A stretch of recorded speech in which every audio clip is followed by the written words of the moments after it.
नमस्कार दोस्तों। पिछले अध्याय में हमने मौर्य वंश के प्रमुख शासकों के बारे में अध्ययन किया था। आज हम मौर्य प्रशासन के बारे में जानकारी प्राप्त करेंगे। तो चलिए दोस्तों देखते हैं मौर्य प्रशासन। सबसे पहले मंत्री। मौर्य प्रशासन में अलग अलग विभागों की देख रेख के लिए मंत्री होते थे जो संथागार के प्रति उत्तरदायी होते थे। ये कैबिनेट का काम करते थे। कौन? मंत्री है। किसके प्रति उत्तरदायी होते थे? संथागार के प्रति। और किसके समान काम करते थे? कैबिनेट, वर्तमान की जो कैबिनेट है उसके समान ये काम करते थे। उसके आगे मंत्री। मौर्य प्रशासन में बड़ी मंत्री परिषद के अतिरिक्त यह एक छोटी उप समिति होती थी जिसमें 3-4 विशेष मंत्री होते थे।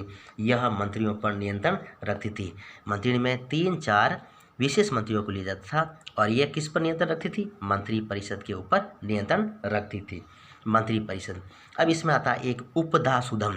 उपधा सुधम क्या है? तो मुख्यमंत्री और पुरोहित हैं उनको चुनने के लिए जो परीक्षण की जो प्रक्रिया होती थी उसको उपधा सुधम के नाम से पुकारते थे और उस प्रक्रिया में अच्छे चरित्र वाले लोगों को ही लिया जाता था या चयन किया जाता।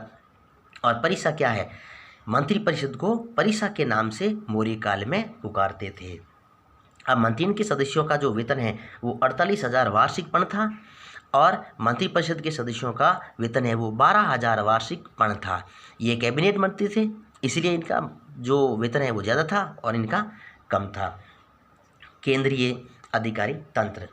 इसमें देखिए सबसे पहले है तीर्थ। मौर्य काल में शासन के विविध विभागों को तीर्थ कहते थे। तीर्थ किसको कहते थे? शासन के जो अलग अलग विभाग होते थे उनको तीर्थ के नाम से पुकारा जाता था। प्रत्येक तीर्थ एक महामात्य के अधीन होता था एवं सबसे ऊपर पाटलिपुत्र का जो मौर्य सम्राट है वो होता था।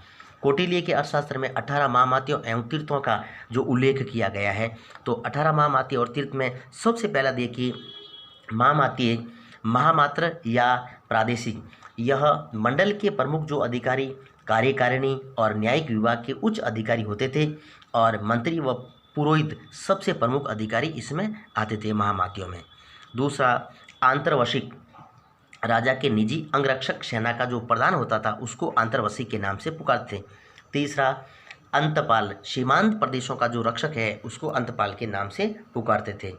चौथा समाहर्ता। जनपद का जो सर्वोच्च अधिकारी है और इसका प्रमुख कार्य है राजकीय करों को एकत्रित करना। क्या काम था? राजकीय करों को एकत्रित करना था। कौन करेगा? समाहर्ता। और यह आधुनिक वित्त मंत्री और गृह मंत्री के समान था। किसके समान था ये? आधुनिक वित्त मंत्री और गृह मंत्री। कौन था? समाहर्ता। फिर प्रादेशिक या प्रदेश था। कंटक शोधन न्यायालयों के जो न्यायाधीश मौर्यकालीन यह अधिकारी कलेक्टर के समान होता था। कंटक शोधन जो न्यायालय थे उनके न्यायाधीश है और ये कलेक्टर के समान होते थे। और महामात्यों के अधीन जनपदों के शासक है वो समाहर्ता कहलाते थे और ये उत्तम पुरुष ही हुआ करते थे या होते थे। फिर व्यावहारिक। धर्मस्थीय न्यायालयों के जो न्यायाधीश है उनको व्यावहारिक के नाम से पुकारते थे। कंटक शोधक न्यायालयों के न्यायाधीशों को प्रादेशिक और फिर धर्मस्थीय जो न्यायालय है उनके न्यायाधीशों को व्यावहारिक के नाम से पुकारते थे। फिर अगला देखिए देवारिक। राजप्रसाद का जो प्रमुख अधिकारी था उसको देवारिक के नाम से पुकारते थे और यह राज परिवार के सदस्यों की दैनिक आवश्यकताओं की पूर्ति करता था। कौन? देवारिक। क्या करता था? राज परिवार के सदस्यों की दैनिक आवश्यकताओं की पूर्ति करना। अगला सन्निधाता। राजकीय कोषाध्यक्ष था ये और राज्य की आय व्यय का हिसाब ये रखता था और राज्य के अर्थ विभाग का अध्यक्ष भी होता था। कौन? सन्निधाता। अगला नागरक।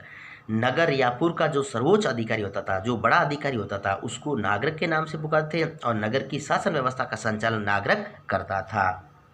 कर्मांतिक। कारखाने का जो अध्यक्ष है उसको कर्मांतिक के नाम से पुकारते थे। प्रशासता। अक्षपटल कार्यालय का जो प्रमुख अधिकारी है उसको प्रशासता के नाम से पुकारा जाता था और अक्षपटल कार्यालय इसमें समस्त राजकीय आज्ञाएं व विभिन्न विभागों के रिकॉर्ड रखे जाते थे। किसमें? प्रशासता में। और यह वर्तमान केंद्रीय सचिवालय है उसके समान ये प्रशासता था। अगला आठविक। वन विभाग का जो प्रधान होता था उसको आठविक के नाम से पुकारते थे और इसके अलावा युवराज है, नायक है, सेनापति है, मंत्री परिषद अध्यक्ष है, दंडपाल है, दुर्गपाल है। ये 18 महामात्य और तीर्थ थे जिसका वर्णन कौटिल्य ने अर्थशास्त्र में किया था। फिर आगे देखिए प्रतिवेदक। ये घटनाओं की सूचना देते थे और मौर्य काल के संदेशवाहक थे, यानी राजा को राज्य में होने वाली घटनाओं की जानकारी देना। ये संदेशवाहक का काम कौन करते थे? प्रतिवेदक। और इन अध्यक्षों को यूनानी लेखकों ने मजिस्ट्रेट के नाम से पुकारा है। किनको पुकारा है? प्रतिवेदकों को। किसने? यूनानी लेखकों ने। आगे चलिए देखते हैं प्रांतीय शासन। मौर्य साम्राज्य में 5 प्रांत थे जिनके गवर्नर राष्ट्रीय कहलाते थे। 5 प्रांतों के गवर्नर क्या कहलाते थे? राष्ट्रीय। पहला प्रांत देखिए उत्तरापद, इसकी राजधानी तक्षशिला थी। कहाँ थी? तक्षशिला। दूसरा अवंतीपद, इसकी राजधानी उज्जैन थी। कहाँ थी? उज्जैनी। तीसरा कलिंग, ये इसकी राजधानी है तोसली थी। कहाँ पर थी कलिंग की राजधानी? तोसली। चौथा दक्षिणापद, इसकी राजधानी स्वर्णगिरी थी। कहाँ पर थी? स्वर्णगिरी। किसकी? दक्षिणापद की।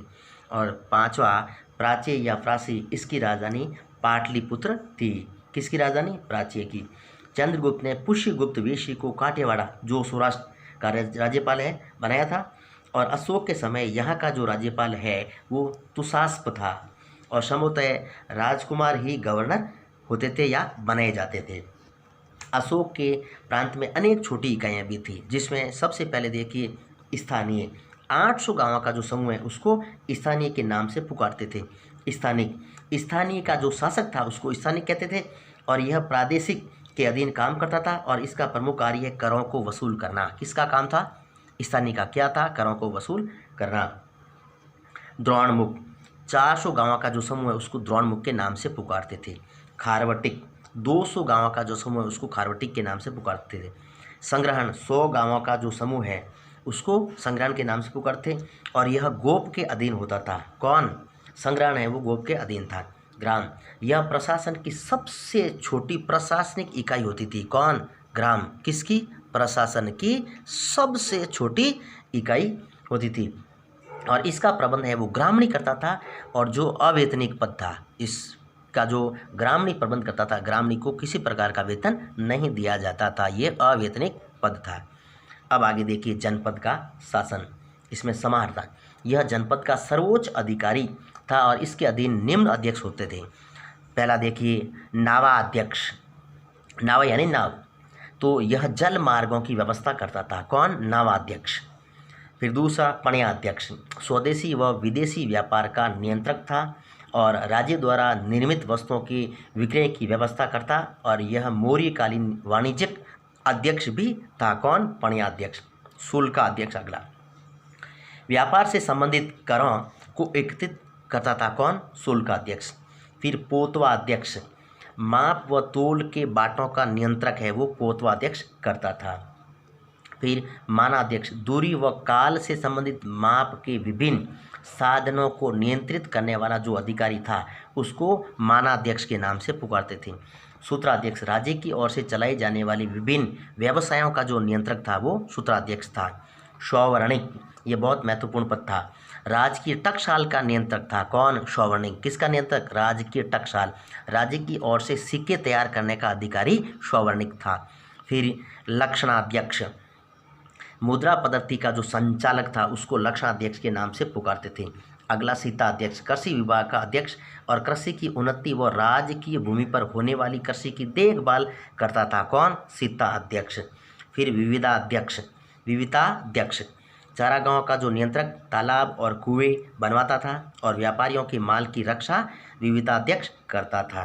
फिर कुत्याध्यक्ष, मौर्य काल में इस अधिकारी का कार्य जंगलों में उत्पन्न विविध पदार्थों को एकत्र करना, यानी जंगलों के जो अलग अलग पदार्थ हैं उनको इकट्ठा करना और उनको कारखानों तक भिजवाना। ये काम किसका था? कुत्याध्यक्ष का। फिर आकराध्यक्ष, खानों का नियंत्रक और खानों से बहुमूल्य धातुओं को निकलवाता था। कौन? आकराध्यक्ष। किसका अध्यक्ष था? खानों का, और बहुमूल्य धातुओं को निकलवाना था, ये काम करता था। फिर देवता अध्यक्ष, मंदिरों की देखभाल करने वाला जो अधिकारी था उसको देवता अध्यक्ष के नाम से पुकारा जाता था। फिर नगर या स्थानीय शासन, इसमें मैक्सथनीज ने मौर्य की जो राजधानी का विस्तार से वर्णन किया था। किसने? मैक्सथनीज ने। और नगराध्यक्ष है तो आधुनिक मजिस्ट्रेट की भांति यह कार्य करता था और इनके अनुसार पाटलिपुत्र का प्रशासन 30 अधिकारियों के जिम्मे था और यह आधुनिक म्यूनिसिपल जो बोर्ड है ना उस बोर्ड के समान ये काम करता था या कार्य करता। और अधिकारी है वो 6 समितियों में विभक्त थे और प्रत्येक समिति में 5-5 सदस्य थे। किसमें? जो 6 समितियाँ बनी हुई थी उनमें 5-5 सदस्य हुआ करते थे। फिर आता है नागरिक। नगर की जो शासन व्यवस्था का संचालन करता था और नागरिक को पूर्व मुख्य भी कहते थे। किसको? नागरिक को। फिर मर्दमशुमारी, इसका प्रमुख कार्य है जनगणना करना। किसका? मर्दमशुमारी का प्रमुख कार्य क्या था? जनगणना करना, यानी राज्य की जनसंख्या कितनी है उसके बारे में जानकारी प्राप्त करने का अधिकारी है वो मर्दमशुमारी था। फिर आता है ग्रामीण, यानी गांव का जो सर्वोच्च अधिकारी था उसको ग्रामीण बोलते थे। और अगला गोप, संग्रहण का जो शासक था उसको गोप के नाम से पुकारा जाता था। उपदा परीक्षण, राजा द्वारा जो अपनाई गई वह प्रक्रिया जिसके तहत मुख्यमंत्री तथा पुरोहित का चयन उनके चरित्र की भली भांति जांच करके किया जाता था उसको उपदा परीक्षण के नाम से पुकारते। जिन लोगों का चरित्र अच्छा होता था उन लोगों को ही मंत्रिमंडल में स्थान दिया जाता था और जिनका चरित्र अच्छा नहीं है उनको नहीं लिया जाता था। ग्राम संघ, मौर्य साम्राज्य के गांवों में स्वायत्त संस्थाओं की सत्ता होती थी और इस संस्था को ग्राम संघ के नाम से पुकारा जाता था।